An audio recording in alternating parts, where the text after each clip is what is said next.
The boarding line was already tense, that familiar kind of airport tension when everyone's tired, restless, and just wants to get on the plane. The air smelled stale, heavy with recycled air and cold coffee in paper cups. A low hum of voices, blended with distant announcements, filling the space with quiet impatience. Hannah stood beside me, adjusting the strap of her carry-on for what must have been the fourth time in 2 minutes. She always got nervous before flights.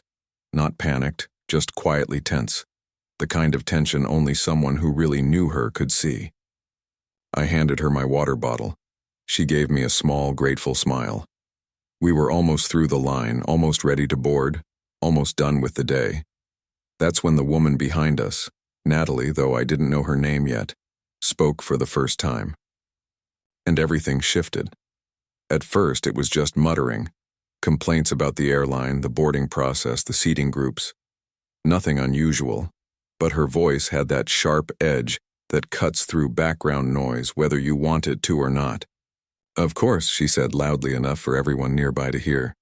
They just let anyone board priority now, doesn't mean they deserve it. Hannah and I stayed silent. We figured ignoring her would make her stop. It didn't. She stepped closer. Too close.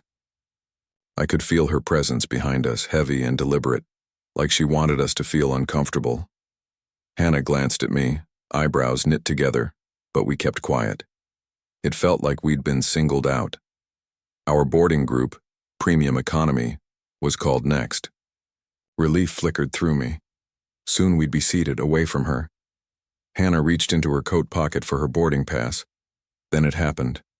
A blur of movement, the dry snap of paper, and suddenly Hannah's hand was empty.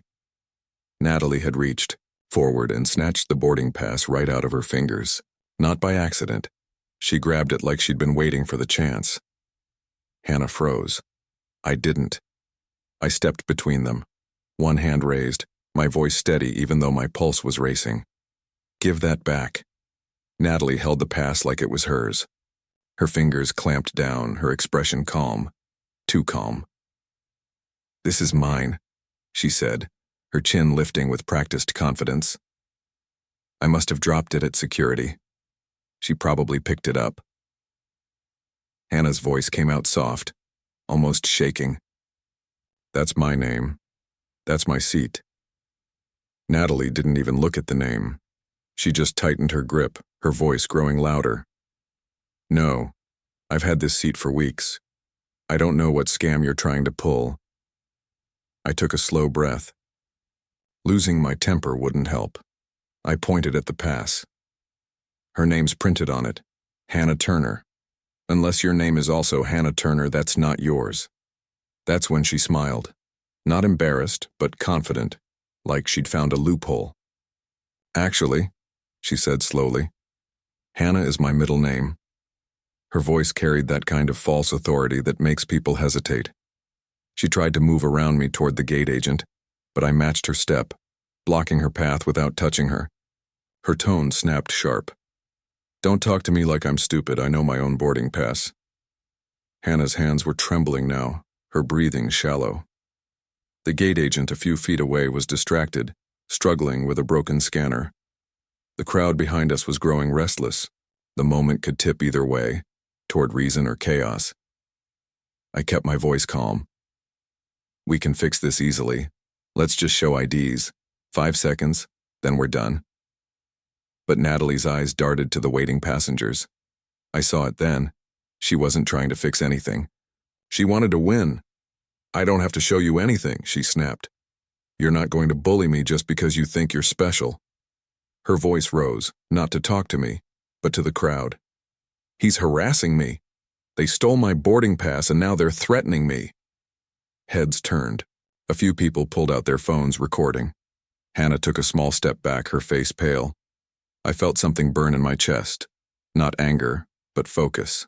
I lowered my voice so only Natalie could hear. You need to stop now. She didn't. Instead, she raised her voice and shouted, Security! I need security! They're trying to take my seat! Everything froze. The line stopped. Even the gate agent looked up. Phones were out. Natalie's face was flushed, but she looked triumphant, convinced she'd made herself the victim. Hannah's voice cracked as she whispered, "Mason, I don't want to cause a scene." I leaned closer, steady, calm, certain. "You didn't cause this," I said quietly, "and we're not backing down." The air felt heavier now. I could hear my pulse in my ears. This wasn't just about a boarding pass anymore. It was about control, perception, and how easily truth can be twisted in front of a crowd. Security had been called. I watched the gate agent pick up a radio, speaking quickly while glancing between us and Natalie. The passengers nearby had formed a loose semicircle, drawn in by conflict like moths to a flame. No one knew what would happen next. No one knew who was telling the truth. For a moment, it felt like the entire airport was holding its breath. Natalie straightened her posture, smoothing her blouse, preparing for her performance. Hannah stood so close I could feel her trembling. I stayed still, watching, studying the way Natalie was shaping the story before anyone else had a chance to speak. She thought she had the upper hand. She believed that if she controlled the narrative first, she'd win. The boarding pass was still in her hand, and everything was about to hinge on that one detail. We were suspended in that fragile moment, caught between accusation and proof, between escalation and consequence. Then I saw security making their way toward us, cutting through the crowd with calm, steady movements. 2 officers, both composed, both observant. One, a man with cropped hair and an unreadable expression, spoke in a calm, measured tone. "What's going on here?" His eyes moved between us, not accusing, just assessing. Natalie jumped in before anyone else could speak. "Thank God," she said, clutching the boarding pass to her chest as if it were something precious. "These 2 have been trying to take my seat. They stole my boarding pass and tried to intimidate me in front of everyone. I've been terrified this whole time." Her voice quivered just enough to sound believable, her tone perfectly pitched for the audience she knew was watching. She wasn't explaining. She was performing, feeding off the attention. The officer turned his gaze to me, silently inviting my side of the story. I kept my voice steady and clear. She grabbed the boarding pass out of my sister's hand. The name printed on it is my sister's. We asked to verify it with IDs. She refused. Hannah nodded slightly but didn't speak. Her face was pale, her shoulders tense beneath the weight of being publicly accused. I wanted to place a reassuring hand on her back, but any movement now could be misread, so I stayed still. Natalie lifted her chin again, confidence returning. "They're lying," she said quickly. "I've had this seat for weeks. I checked in early. I've flown this airline for years. I know how it works. They're doing this because I asked to board early. That's all." Her tone cracked just slightly, the performance slipping. It wasn't fear that broke through, it was irritation. The officer caught it. I could tell by the brief flicker in his expression. Then the gate agent stepped closer, still holding her scanner. "I was trying to verify their passes when the system froze," she said nervously. "I haven't checked either of their documents yet." Her tone was calm and factual, but facts rarely win against emotion. Natalie sighed dramatically, turning to the crowd again. "This is ridiculous. I've been polite this whole time and they've been aggressive. This kind of thing always happens to me when people think they're better than I am." It was a clever play, the kind that appeals to empathy and guilt at the same time. Around us I saw uncertainty ripple through the onlookers. A man holding a toddler frowned. A woman whispered something to her partner. The crowd was no longer sure what to believe. It wasn't about truth anymore. It was about narrative control. And Natalie knew how to perform a story. One of the officers spoke again. "Ma'am, do you have identification that matches the name on that pass?" Natalie didn't hesitate. "Of course I do," she said confidently, reaching toward her purse. Then she stopped. Not with panic, with calculation. Her eyes shifted slightly, her expression steady but deliberate. Then, in a softer, more fragile tone, she said, "Actually, my wallet was stolen earlier today at security. I've been dealing with that all morning." And she looked directly at Hannah when she said it. Not at me. Not at the officers. At Hannah. The implication wasn't subtle. Hannah's breath caught, disbelief flickering across her face. She started to speak, but the officer lifted a hand. Not to silence her, but to keep things from spiraling. "Do you have a police report or documentation?" he asked calmly. Natalie blinked once, twice, shaping the next layer of her story. "I'm in the process of filing one. I just needed to get to my destination. I didn't want to cause trouble." Her choice of words was deliberate, soft, reasonable, controlled. She was painting herself as the calm one, the victim, the adult in the room. The opposite of the truth. The line had stopped completely now. People were openly watching. Phones were angled toward us, some discreet, others not at all. Quiet murmurs rippled through the waiting passengers, carrying fragments of judgment and speculation. Hannah looked like she wanted to vanish. Her shoulders curled in, her eyes darting between the officers and the gate, searching for an escape that didn't exist. I stepped closer, not to block her, not to protect her, but to stand beside her, to make sure she wasn't alone in the frame of this performance. The officer studied Natalie for a beat that stretched too long to feel comfortable. "Miss," he said carefully, "I'll need you to step aside while we verify some details." For half a second, Natalie's composure cracked. Irritation flashed across her face like static before she forced a smile. "Of course. I'm happy to cooperate," but the sweetness in her voice was strained now, thin and brittle. We moved a few feet aside, still in full view of everyone. The gate agent restarted her scanner, fingers trembling slightly as she tapped through menus.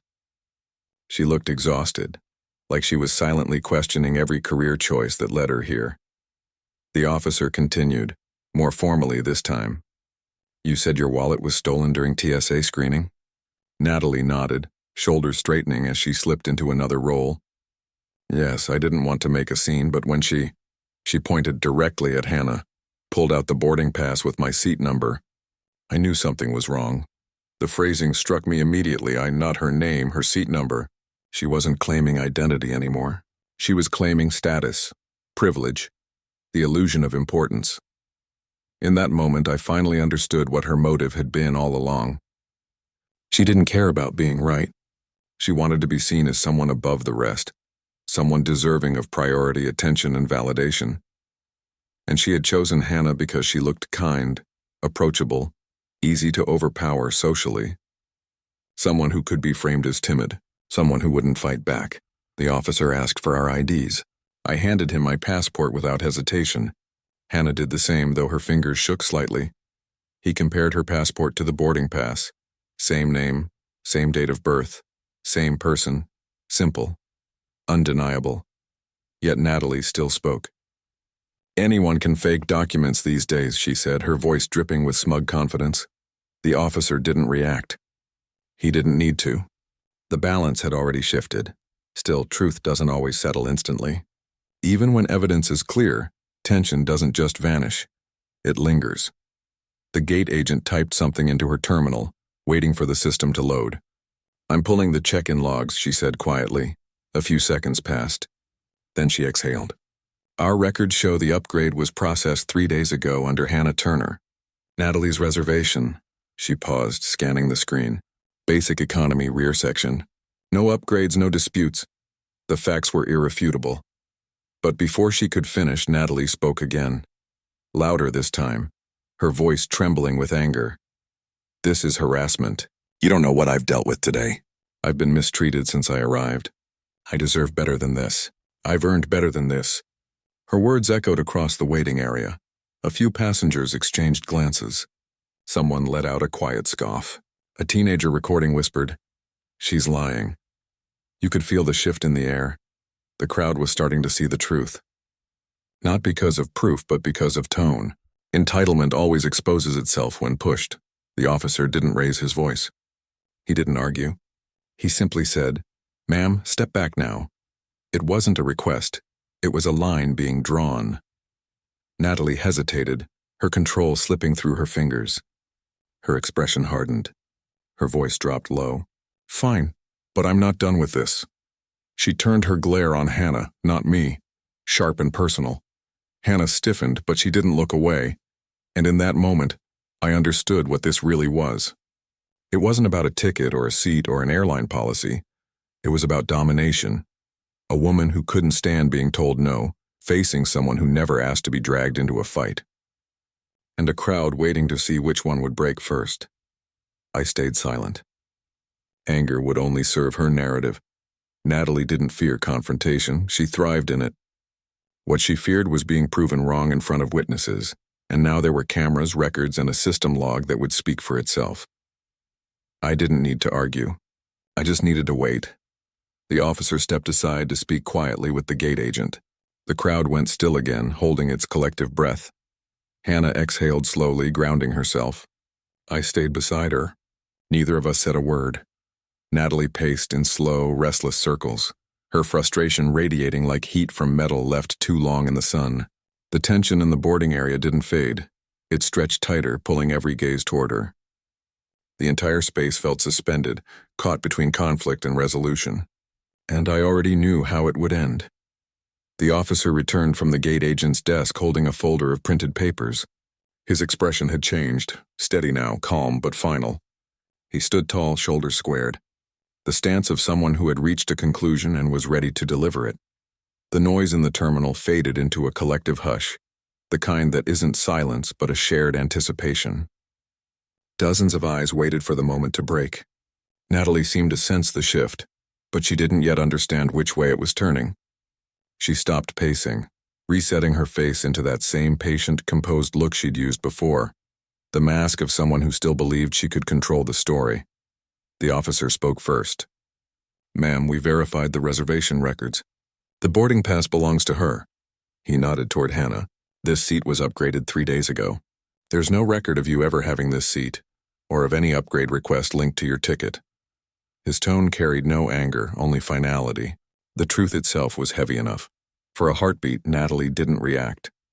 Her face froze, too calm to be natural. Then she gave a short, dismissive laugh, an attempt to rise above the facts. "I know what I booked," she said. "This airline always makes mistakes. They must have missed a scan or something. I have status. There's definitely something missing." The officer didn't argue. "Do you have any documentation showing that upgrade?" She hesitated, a pause that said more than words ever could. Finally, she answered, "No. My phone's dead and my wallet was stolen. I've been dealing with this all day." Behind us, a passenger whispered, "There's always an excuse with people like this." It wasn't directed at her, but it landed like a spark in dry grass. The crowd wasn't neutral anymore. They had shifted from watching to judging. Hannah's breathing had steadied. Her hands still trembled slightly, but there was a new calm in her eyes, something close to resolve. She was tired of shrinking back, tired of being treated like she didn't belong. I kept my focus on the officer. The facts were clear, but this moment needed certainty, not just proof. "Sir," he said to me, "can I see your phone? I need to confirm the booking email." I unlocked my phone and handed it to him. He scrolled briefly, then nodded to the gate agent. She leaned forward, confirmed the match in her system, and let out a breath that sounded like relief. This had been far more than she'd signed up for today. The gate agent pressed a few keys and a new boarding pass printed from the terminal. She handed it directly to Hannah. "You're all set," she said, voice weary but kind. "You can board now." That should have been the end. But for Natalie, admitting defeat wasn't an option. Her entire sense of control had been built on the illusion that she couldn't lose. She stepped forward again, not toward the officer, but toward Hannah. Her fingers twitched, reaching for something that was never hers. "No, absolutely not," she snapped. "You're not just walking away and pretending I'm the problem here." Her voice rose, sharp and unsteady now, the composure cracking cleanly down the center. "You lied. You stole my seat. And now everyone here is just letting it happen because you know how to play innocent." The words hit the air like sparks. The crowd reacted. First a ripple of exasperation, then a scoff, then a quiet laugh from somewhere near the back. A woman by the window shook her head in disbelief. The tide had turned. Without even thinking, I stepped between Natalie and my sister. My movements were calm, deliberate, without aggression. "You need to stop," I said, my tone steady but firm. "This situation is over. The proof is clear. Let it go." But she didn't.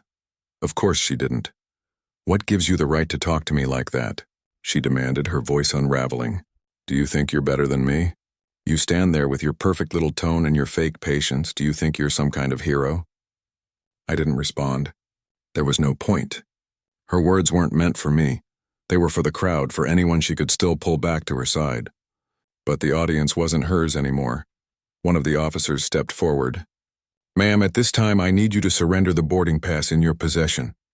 Her expression shifted instantly. Her jaw clenched, her voice snapping back to defiance. "Are you serious? You're taking her side? You don't even know what they did."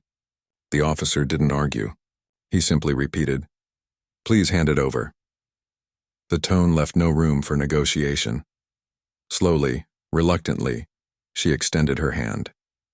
The boarding pass slipped from her fingers with visible resistance, her grip lingering until the very last moment. The way she released it said more than any argument could.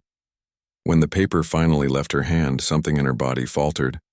Her shoulders slumped just slightly, her spine losing its rigid poise. The performance had cracked. The officer didn't raise his voice. "You're going to be rebooked on a later flight," he said evenly. "Please follow me." She opened her mouth to argue, but what came out wasn't fury, it was disbelief. "You're removing me from the flight?" Her tone trembled now, stripped of control. "Yes," the officer replied calmly. "Attempting to take another passenger's boarding document is considered interference with air travel. You'll need to speak with airport staff." No one clapped. No one cheered. What followed instead was a quiet, collective exhale, the kind that feels like balance being restored. Justice, not through anger but through order. Natalie looked around, searching for someone to defend her, someone to believe her story, someone to call her the victim. But no one moved. People turned away, not in cruelty but in final acceptance. Her last words were bitter, barely louder than a whisper but sharp enough to sting. "You'll regret this." It didn't sound like a threat. It sounded like defeat. The officers escorted her away, and just like that, the tension shattered. The spell broke. The hum of the airport returned, the roll of luggage wheels, the boarding announcements, the quiet chatter of travelers who had just witnessed a storm pass. The gate agent turned to us, her shoulders finally relaxing. "We're moving you to business class for the delay and the trouble," she said. Her tone wasn't scripted, it was genuine. "Thank you for staying calm." We boarded soon after. Inside, the cabin light was soft and golden, the air still and forgiving. The seats felt impossibly comfortable after everything that had just unfolded. Hannah sat by the window, her head resting against the seat, eyes closed. Her breathing had evened out, slow, steady, peaceful again. Once we reached cruising altitude, a flight attendant stopped by with drinks. Hannah took a slow sip of water and exhaled, a deep cleansing breath that seemed to release the last of the tension. Then she looked at me, not scared anymore, not shaken, just grounded. "She really thought she could get away with that," she said softly. "She thought no one would stop her," I replied. "She's probably done it before. But this time she picked the wrong person." Hannah gave a small, tired smile. "You," she said. I shook my head. "No, you didn't back down." "That matters." Outside the window, the clouds stretched in long silver waves beneath the plane, serene, distant, untouched by all the chaos below. The world looked peaceful again, far removed from confrontation and pretense, from people like Natalie who built power through deceit. The ending wasn't triumphant. It didn't need to be. It was enough that the truth had landed.